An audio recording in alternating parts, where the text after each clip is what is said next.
this is going to be very different for our neighbors to, what, 3-4 hours down to the south of us. Yeah. It gets cold for us, but they're seeing something a little different. Yeah, they get the snow. Ironically, the snow this time to the south of North Texas, and it's going to be a big snow. We have winter storm warnings from along I-10 from San Antonio all the way to New Orleans. I can't remember the last time that's happened.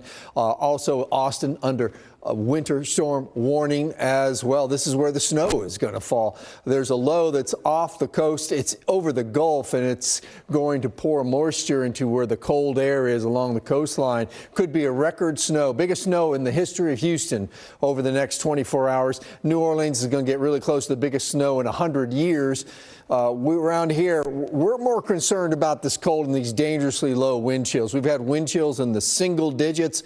You have to be protected if you go outside for any extended period of time in wind chills like that. We have flurries in the forecast, a little bit of light snow across our southern counties, but that is not going to cause any travel problems, we believe. We're going to have 2 days in a row where we're in the 30s like we were today.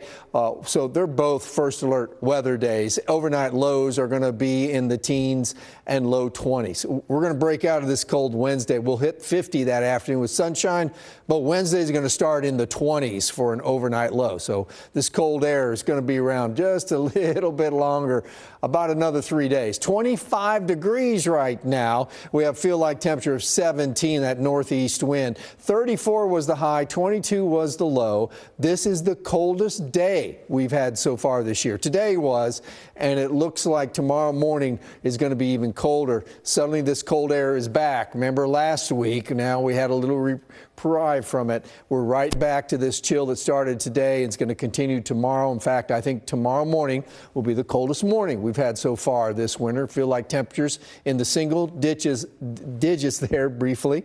By the time we get to noon, 30 degrees, still below freezing. Feel like temperatures in the low 20s. Feel like temperatures in the 20s all day. And you see these clouds building up. There's going to be a few flurries, I believe, from these clouds as we cross the afternoon and get into the evening. The better snow chances will be in the evening. But for Martin Luther King Day tomorrow, it's a holiday. Temperatures are in the 30s. I know there are some activities planned, but we're going to feel like temperatures really low in the morning and improving very little in the afternoon, only in the 20s. That's snow. Better chance of snow down to the south. You can see in this model run, we are talking about maybe an inch of snow falling down by Anderson County when it's all said and done with. The 7-day forecast shows 2 days in a row of first alert weather because of this cold, and we will start to warm up. You notice we're in the 60s by the time we get to Saturday. There's small rain chances by this weekend, but we'll certainly enjoy those temperatures next weekend, Steve.